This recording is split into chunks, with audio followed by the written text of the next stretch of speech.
Hello, my friends, and welcome back. It is Friday, June 2nd, 2023. I'm the Drunk Pokeroo. 'Tis beer time. The last 2 weekends have been long weekends, one in Canada, one in the United States. I worked both of them. However, by some hook or crook, I have secured myself a long weekend, and it begins today. So I'm off the next 3. Let's get into a beer with a storied past with me, storied past in America, complicated as well. But I want to thank my cousin Angie and her wonderful husband Glenn for this. They were down. They went on an anniversary drive around, and they went down to the States. And of course, they brought back some of Yuengling's traditional lager. It's America's oldest brewery.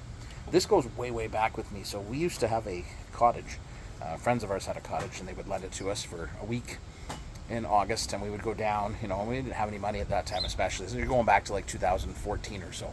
And times were rough, and we go to this cottage, and we would go across the border. It was in Crystal Beach, and we'd go across the border to the States. And I found this beer, and it was pretty cheap, but it was craft beer, and I'm like, oh, this is cool, because I was just getting into craft beer, and I found it, and I loved it. I would buy a case every time. So for me, Yuenglings represents that kind of discovery of craft beer. It really was like one of the first craft beers I knew, and the first American craft beers, too.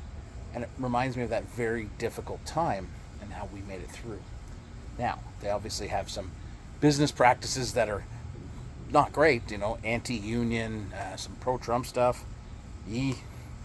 But, it was a gift from a family member who loves me, who I love very much.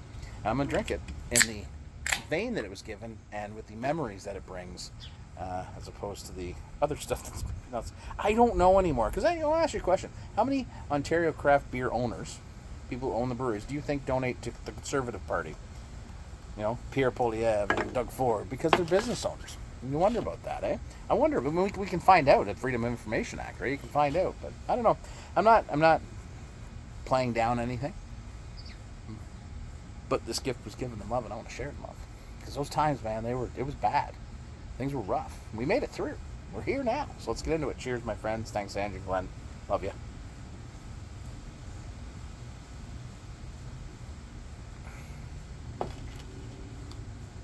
It's such a... it's just so good. It really is. It's very much that ambery, that caramel, toffee, biscuity, toasted malt body, very crisp and clean, easy drinking. It goes down. I don't know what the ABV is anymore. Probably 5%, right? It's pretty standard beer. But, it is. It reminds me of 100% sitting at this little cottage, which we called Little Slice of Heaven, and we would get it for 5 days. And it was like this respite from this world that was just crushing your soul at the time. So for me, that's what this beer tastes like. It tastes like, there was a small bit of hope at that time. And then we found hope. And that was where things changed and then turned around. And we found this other trajectory. So, yeah, it always will remind me of that. And I appreciate that from Glenn and Ann sharing a couple cans with me. I had a couple cans at their place the other week, too, when we were there. For a couple beers. A couple tree beers. You're going to have 6 beers. Just tell people you're going to have 12 beers. But, yeah, so there you go. I don't know. I mean, it's a good beer.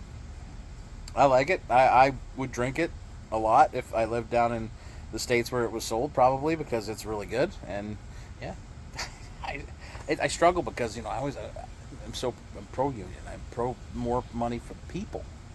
The people deserve more. I don't know. It's complicated, man.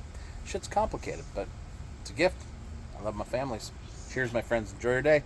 I'm off for 3, so you want to get nuts? Let's get nuts. Cheers.